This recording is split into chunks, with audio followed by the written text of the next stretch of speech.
প্রভু গো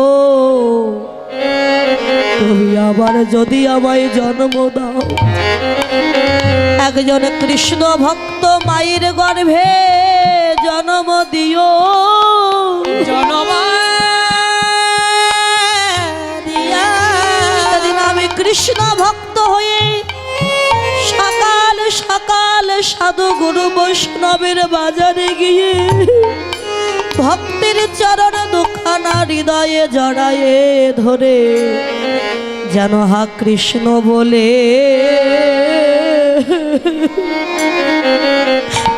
আমি কাঁদিতে পারি।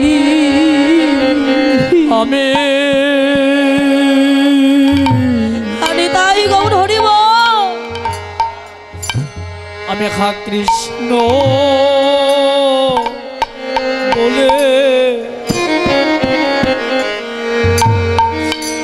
আমি কাঁদিতে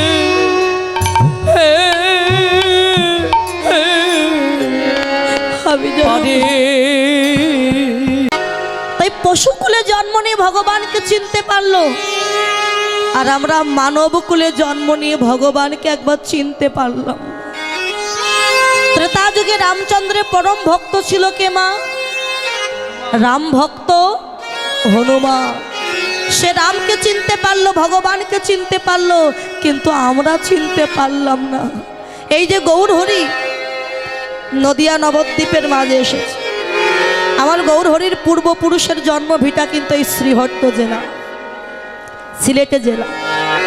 তাকে আমরা চিনতে পারলাম না, কত বড় অভাগা। দেখুন নবদ্বীপে মহাপ্রভুর একজন পারিষাদ ভক্ত ছিল আমার গৌর হরি, যার নাম ছিল সেন শিবানন্দ। এই শিবানন্দ পণ্ডিতের কথা আপনারা অনেকেই শুনেছেন বাবা, অধিবাস কীর্তনে তার নামটা বলা হয়। সেন শিবানন্দ ইনি তো প্রসাদ ভোজি মা। প্রত্যেক দিন মন্দিরে ভগবানকে সেবা দিয়ে তারপরে বাহিরে এসে দেখে কোনো ভক্ত আছে কিনা, সেই ভক্তদের সেবা দিয়ে নিজের সেবা পেতেন। আর তার প্রসাদ সেবা করবার জন্য প্রত্যেক দিন কত শত ভক্ত তার মন্দিরের দুয়ারে এসে দাঁড়িয়ে থাকত। আজকে মধ্যাহ্নকালে মন্দিরে ভোগ লাগিয়েছে বাবা, অন্ন ভোগ দিয়েছে বাবা। এমনি অন্নের কিন্তু একটা অন্যরকম সুবাস ঘ্রাণ, কিন্তু সেটা যদি একবার গোবিন্দ সেবায় প্রসাদী হয়ে যায় বাবা, সেটা কিন্তু আলাদা রকম সুবাস একটা ঘ্রাণ, তাই না বাবা? আজকে যখন মন্দিরে ভোগ লাগিয়েছে ওই যে ঘ্রাণ চতুর্দিকে ছড়িয়ে গেছে। তার বাড়ির সামনেই রাস্তা, ওই রাস্তা দিয়ে যাচ্ছিল একটা কুকুর, একটা পশু। সে যেই না ঘ্রাণটা নাসিকায় এসেছে,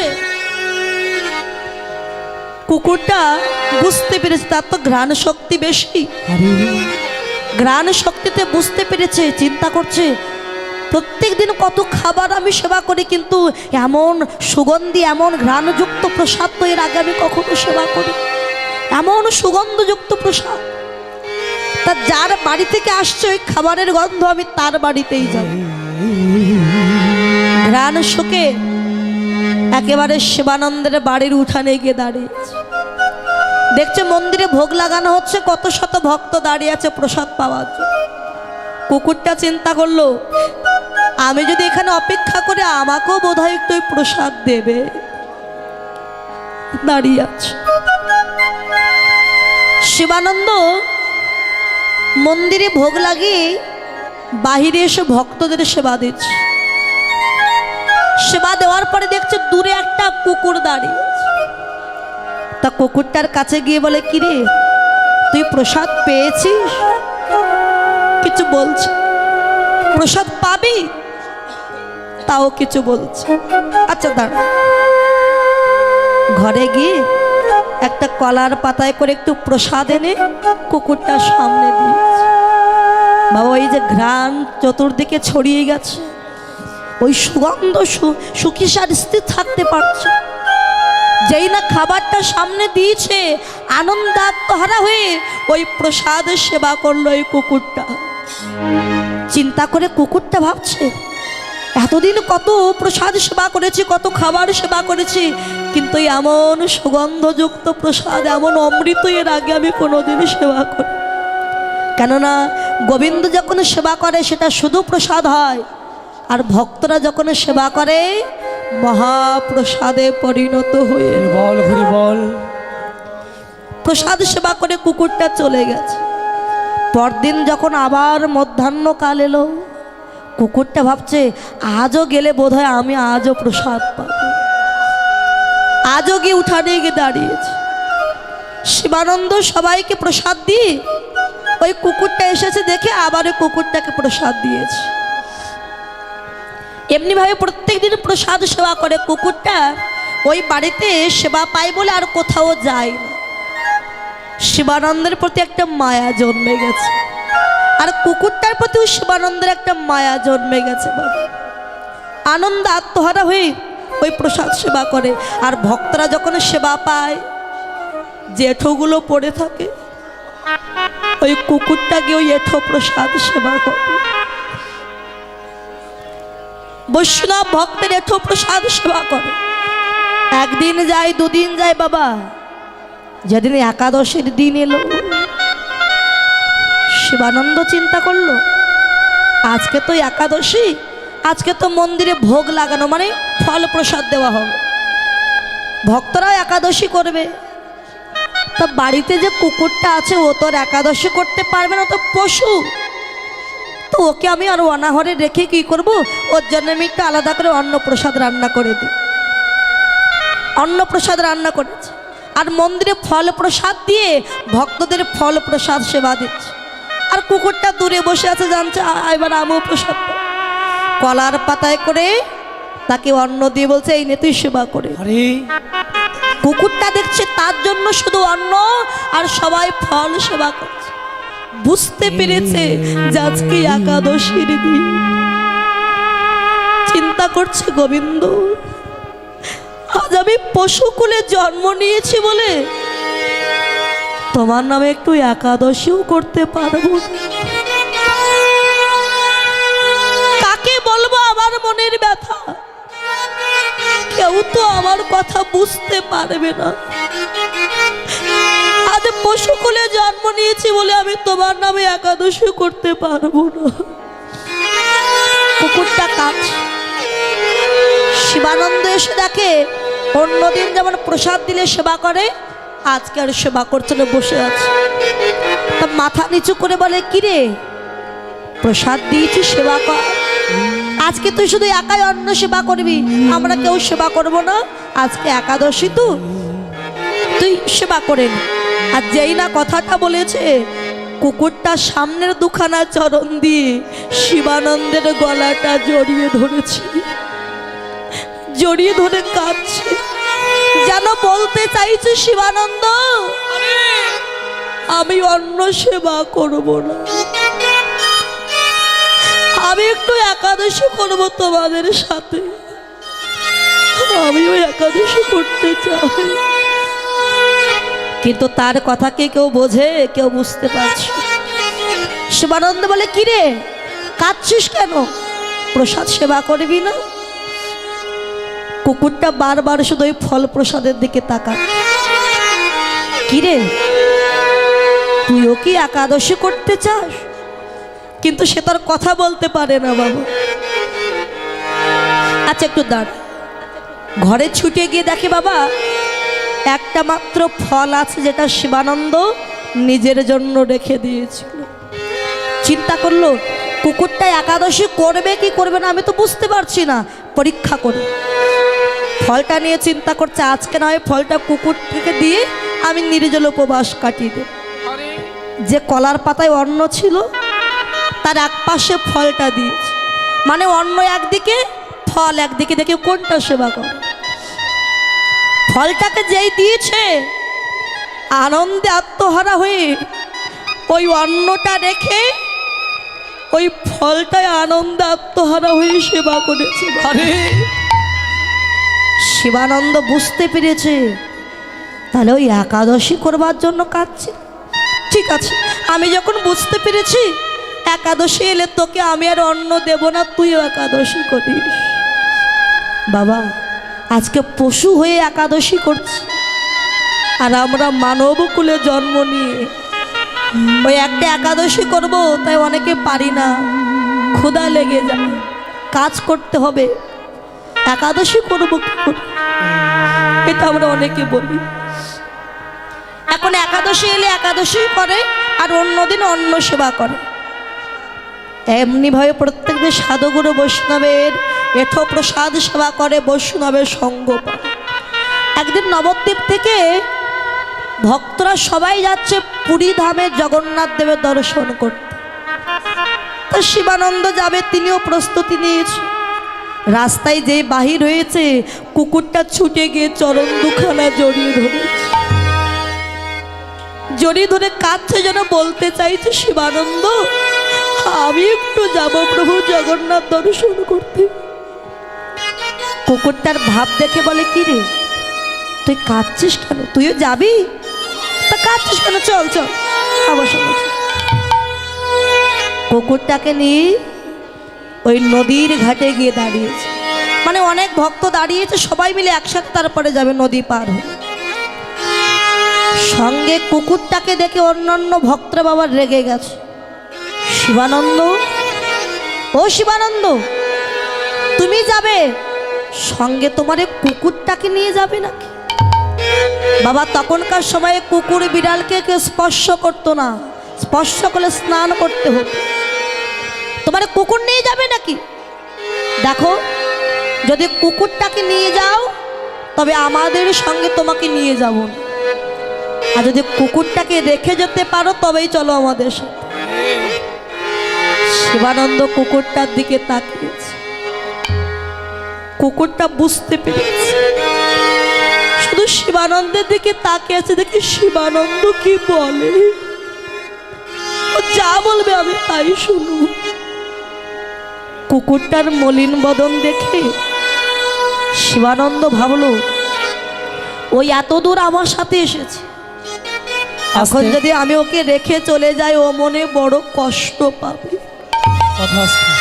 আমি নিজের স্বার্থের জন্য আমি ওকে কি করে রেখে যাই? ঠিক আছে ভাই, আমার কুকুরটাকে নিয়ে গেলে তোমাদের যদি সমস্যা হয় তোমরা যাও, আমি আর যাব। বেশ, তোমার কুকুরটা নিয়ে তুমি থাকো। সবাই ছেড়ে চলে গেল। শিবানন্দ মাঝিকে ডেকে বলে, ও মাঝি ভাই, মাঝি ভাই তুমি দয়া করে আমার কুকুরটাকে আর আমাকে একটু পার করে দাও না ও পাবে। মাঝি বলে, শিবানন্দ তুমি যাবে, কুকুরটাকে নিয়ে যাবে নাকি? শোনো, তোমার কুকুর যদি আমার নৌকায় ওঠে তবে কিন্তু আমার নৌকায় আর কেউ পার হবে। ঠিক আছে ভাই, তুমি যত মানুষকে পার করবে সবার ভাড়া না হয় আমি দেব, তুমি দয়া করে শুধু আমার কুকুরটাকে পার করে দাও। ঠিক আছে, যখন বলছো ভাড়া দিয়ে দেবে তা ঠিক আছে, তবে আমার একটা শর্ত আছে। কিন্তু কি শর্ত বলো? যখন তুমি ওপারে যাবে তুমি নিজে জল দিয়ে আমার এই নৌকাটা জল দিয়ে ধৌত করে পরিষ্কার করে দেবে, কেননা যদি কেউ শোনে আমার নৌকায় কুকুর উঠেছিল, আমার নৌকায় কিন্তু আর কেউ পার হবে। ঠিক আছে ভাই, আমি এটাও করে দেব। নৌকায় তুলে পার করে দিয়েছে, আর ওপারে গিয়ে কুকুরটাকে নামিয়ে শিবানন্দ জল দিয়ে নৌকাটা পরিষ্কার করে দিচ্ছে। আরে বাবা, ও কুকুর হলে ও কি হবে? কথা কম, কথা কম। ওর যে ভক্তি, কুকুরটা দেখছি আজ আমার জন্য আমার প্রভুর এত কষ্ট, এত দুঃখ,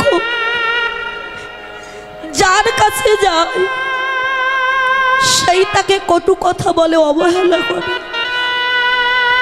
আজ আমি আছি বলে তার এত দুঃখ, এত কষ্ট।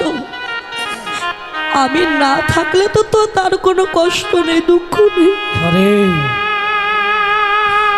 এই আমি চলে যাচ্ছি, আমার জন্য তার জন্য আর যেন কোনো কষ্ট না পেতে হয়। কুকুরটা চলে যাচ্ছে। মাঝি বলে, ও শিবানন্দ তুমি কার জন্য এত কষ্ট করছো? কেন?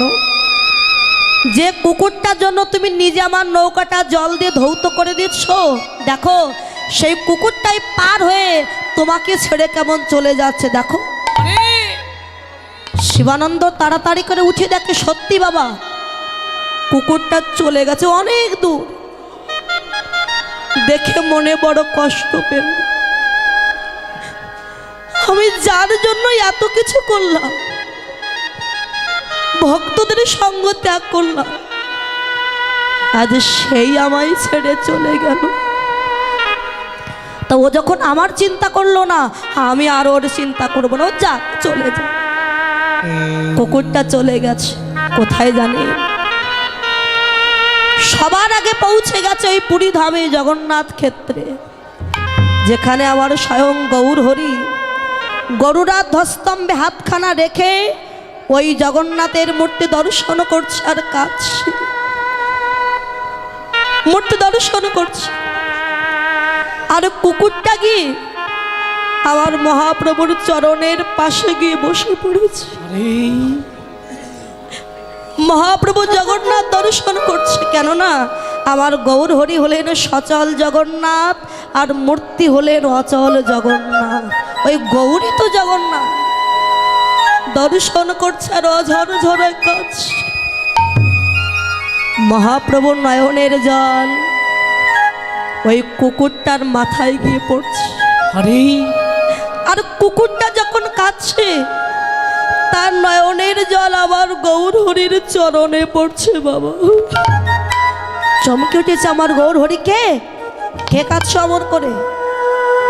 চরণের দিকে তাকিয়ে দেখে ওই কুকুরটাই বসে বসে কাঁদছে। কুকুরটাকে ডেকে বলে, ওরে তুই এসেছিস, এসেছিস জগন্নাথ দর্শন করতে, তবে কাঁদছিস কেন?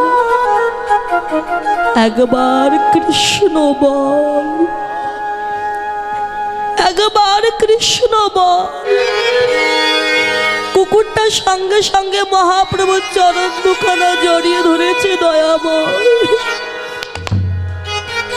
আমারও মন চায় কৃষ্ণ বলবো, কৃষ্ণ বলে কাঁদবো, কিন্তু তুমি যে আমার বলার শক্তি দাওনি প্রভু।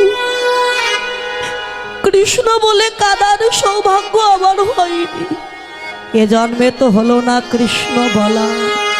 প্রভু গো, তুমি আবার যদি আমায় জন্ম দাও, একজন কৃষ্ণ ভক্ত মায়ের গর্ভে জন্ম দিও।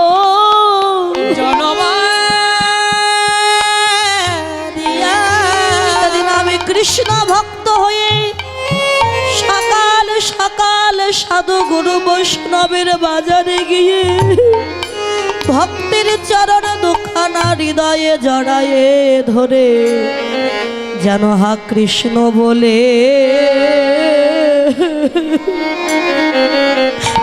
আমি কাঁদিতে পারি।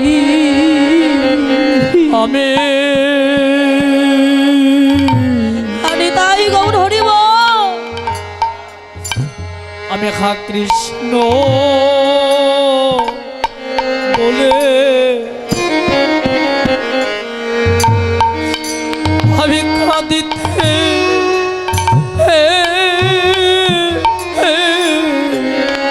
আমি পারি। জানো হা কৃষ্ণ বলে দয়াময় আমি কাঁদিতে,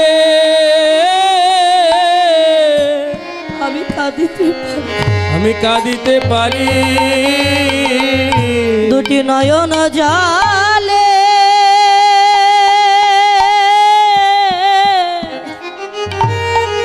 দুটি নয়ন জলে বগো ভাষায় জানো হা কৃষ্ণ বলে আমি কাঁদিতে পারি। দুটি নয়ন চলে নিতাই গৌর হরিব,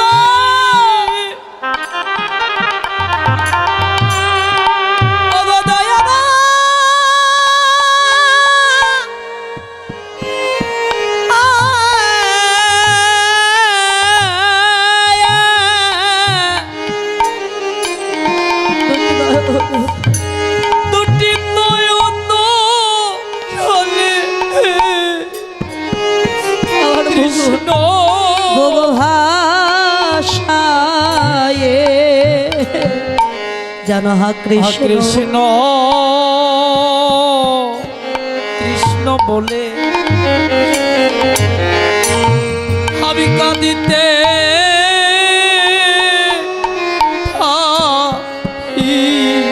সেদিনে যেন চরণ ছাড়া আমায় যেন করো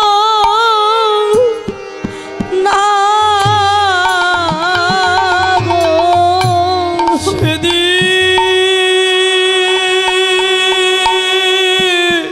দয়াল সেদিন আমায় চরণ ছাড়া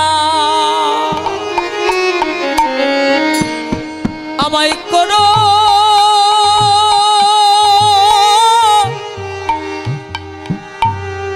করো গো।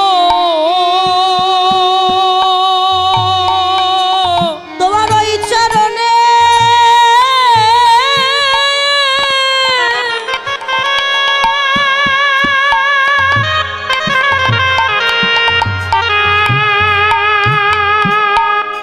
তোমার ওই চরণে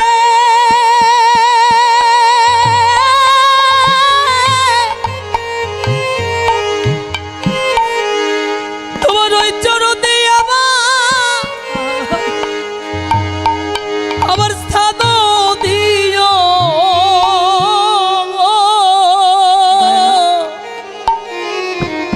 প্রভু গো। আমায় চরণ ছাড়া আমায় চরণ ও ছাড়া আমায় করা না গো। দয়াল সেদিন যেন আমি কৃষ্ণ বলে কাঁদতে পারি। এ জন্মে তো হলো না কৃষ্ণ বলা।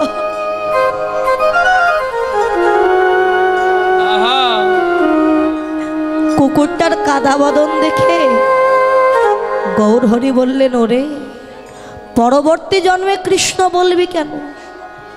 তুই এ জন্মেই কৃষ্ণ বলবি। কি করে প্রভু? আমার যে বলার শক্তি না। মহাপ্রভু কুকুরটার মাথায় হাত দিয়েছে, হাত দিয়ে বলছে, ওরে এবার কৃষ্ণ বল, এবার তুই একবার কৃষ্ণ বল। যেই না মাথায় হাত দিল, মহাপ্রভুর আশীর্বাদে ওই কুকুরটা নিজের ডাক ভুলে গিয়ে হা কৃষ্ণ প্রাণ কৃষ্ণ বলে কৃষ্ণ হরে কৃষ্ণ কৃষ্ণ কৃষ্ণ হরে হরে হরে রাম রাম রাম হরে হরে। যেই না কৃষ্ণ বলে চিৎকার করে উঠেছে, ওমা শিবানন্দ দূর থেকে দেখতে পেল সে আমার বাড়ির কুকুর, সে বলছে কৃষ্ণ। গৌরহরি এ কি দেখছি আমি? কুকুরে কৃষ্ণ বলে, কুকুরেও কৃষ্ণ বলে, একটা পশু সে কিনা কৃষ্ণ বলছে। শিবানন্দ তুমি কাকে পশু বলছো? তুমি ওকে পশু বলো না। ও পশু কুলে জন্ম নিয়েছে বটে, কিন্তু ওর আচার আচরণ ঠিক মানুষের মতো। আর আমরা মানব কুলে জন্ম নিয়ে একবার কৃষ্ণ বললাম না। শিবানন্দ ভক্তি যার কৃষ্ণ তার, সর্বশাস্ত্রে কয় ভক্তি না থাকিলে কৃষ্ণ দেখিলেও কি হয়, দেখিলেও কি হয়। ওর দেহে যে ভক্তি, এটা কোনো মানুষের দেহে না। আজকে ভক্তির জোরে এত দূর এসেছে। তোমার বাড়িতে থেকে একাদশী করলো, সাধুগুরু বৈষ্ণবের রেখো সেবা করলো, তাকে তুমি পশু বলছো? ওর দেহে যে আছে অপার ভক্তি, সেই ভক্তি সাধারণ কারণ না। শিবানন্দ ছুটে গিয়ে কুকুরটাকে ডেকে বলে, ভক্ত তুই আমায় ক্ষমা করে দে। তুই আমার বাড়িতে ছিলি, কিন্তু তোর মতো ভক্তকে আমি চিনতে পারি। ওরে, তোর দেহে যে ভক্তি আছে সেই ভক্তি যে আমার দেহে না। শুনেছি ভক্ত সঙ্গ করলে নাকি মানব জনম ধন্য। কেন আর দূরে দাঁড়ায় আছি? আরে একবারে আয় ভক্ত, ভক্ত সঙ্গ করি।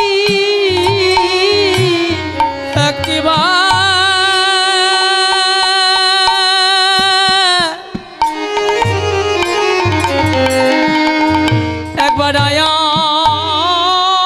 ভক্ত, ভক্ত সঙ্গ করি। ওরে আমার এমন ভাগ্য,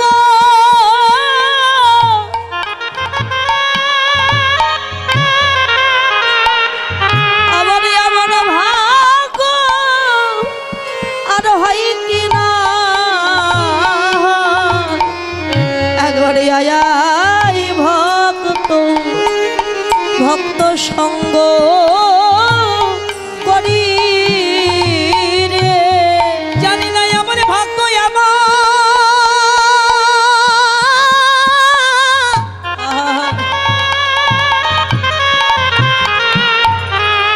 এমন ভাগ্য আর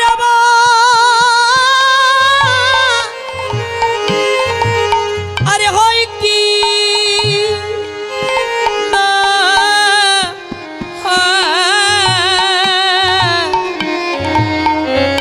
বলি একবার আয়া হই ভক্ত,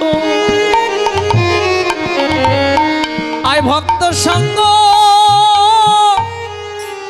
সঙ্গ করি রে।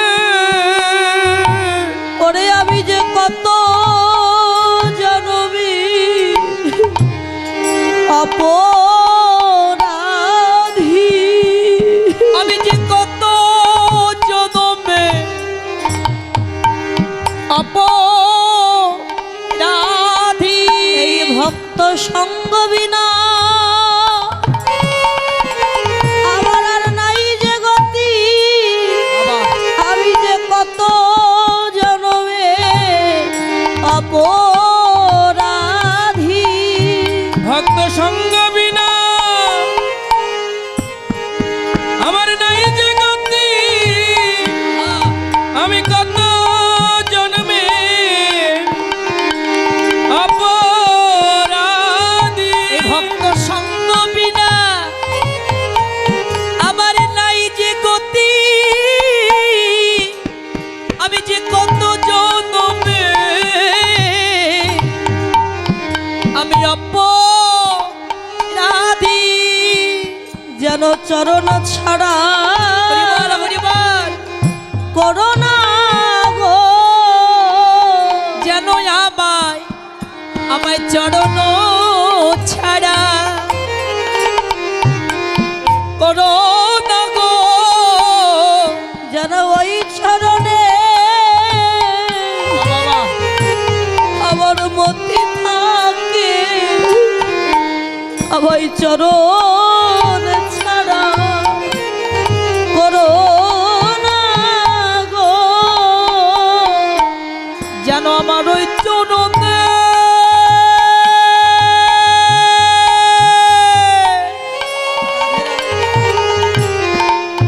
আমার মতি থাকে। যেন আমার চরণ ছাড়া আমায় করো না গো। আমার যে হেলাই হেলাই দিন চলে গেল। একদিন সাধু সঙ্গ আমি করিলাম না গো। আমার হেলাই হেলাই দিন চলে গেল। আমি যেমনই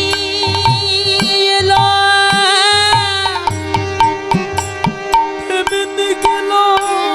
আমার হেলাই হেলাই দিন চলে গেল। ভবে আশা সবাই সারো হলো আমার হালাই হালাই দিন চলে গেল আমার হাসিতে খেলিতে দিন চলে গেল আমার হালাই হালাই দিন চলে গেল আমার সাদের জন্য বিফলে হলো আরে হালাই হালাই দিন চলে গেল আমার হাসিতে খেলিতে জন্মে চলে গেল সাধু সঙ্গ করলাম না রে আমার জন্মে বুঝি বিফলে হলো হালাই হালাই দিন চলে গেল জয় হেলাদিন চলে গেল আমি যেমনি এলাম তেমনি গেলাম আমার হেলাই জন্মে চলে গেল আমি যেমনি এলাম তেমনি গেলাম আমার হেলাই হেলাই দি আজি চলে গেল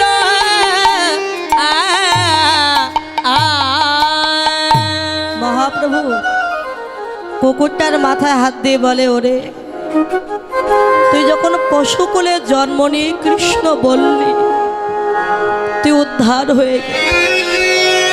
মাথায় হাত দিয়ে আশীর্বাদ করলেন। কুকুরটা সেই সঙ্গে সেই মুহূর্তে আমার মহাপ্রভুর কৃপায় স্বর্গে চলে গিয়েছিলেন। বাবা বাবা আজকে পশুকুলে জন্ম নিয়ে গৌরকে চিনতে পারল। আমরা সাদের মানব জন্ম পেয়ে হা গৌর প্রাণ গৌর বলে কাঁদলাম। বাবা এই মানব দেহে পেয়েছি, গৌর গোবিন্দকে দেওয়ার মতো কি এমন আছে আমাদের দেহে বলো। একটা বৃক্ষের কাছে গিয়ে বলছেন, বৃক্ষ তুমি আমাকে একটি ফল দাও, আমি গোবিন্দ সেবায় দেব। আরেকটি বৃক্ষের কাছে গিয়ে বলছেন, বৃক্ষ তুমি আমাকে একটি ফুল দাও, আমি গোবিন্দ সেবায় দেব। একটা গাভীর কাছে গিয়ে বলছেন, গাভী একটু দুগ্ধ দাও, আরে আমি গোবিন্দ সেবায় দেব। সব যদি অপরের কাছ থেকে নিলাম, মানব দেহে কি আছে যেটা গোবিন্দকে আমরা দেওয়ার মতো কিছু না। আবার মহাজন বলল, আছে একটা বস্তু, সেটা কি বস্তু জানো? এই ভক্তের নয়ন জল ছাড়া দেওয়ার আর কি বা আছে? ভক্ত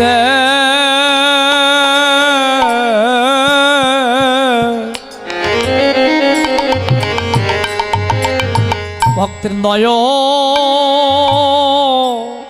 জল ছাড়া দেওয়ার আর কি বা আছে? যে যে নয়ন জলে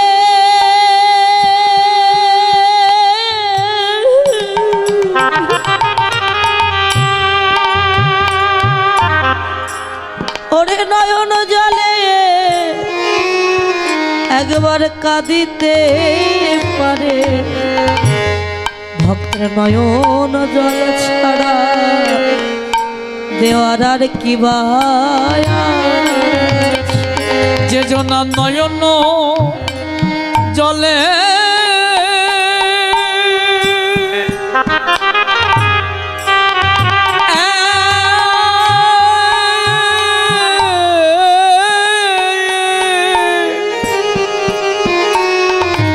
যে জনা নয়ন জলে কাঁদিতে পারে হা গৌ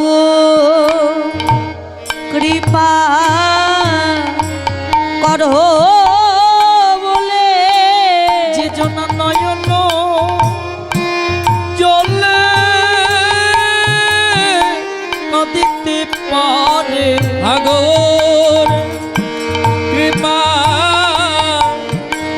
করো বলে, যে জনা নয়ন জলে ফেলে ডাকিতে পারে আগর কৃপা করো বলে,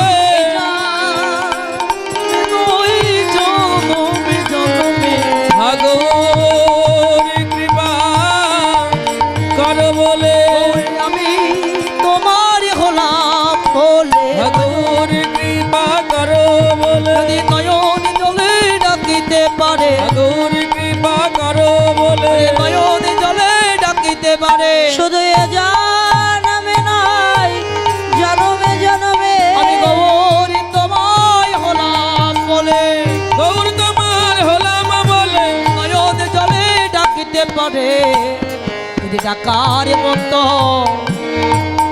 ডাকিতে পারে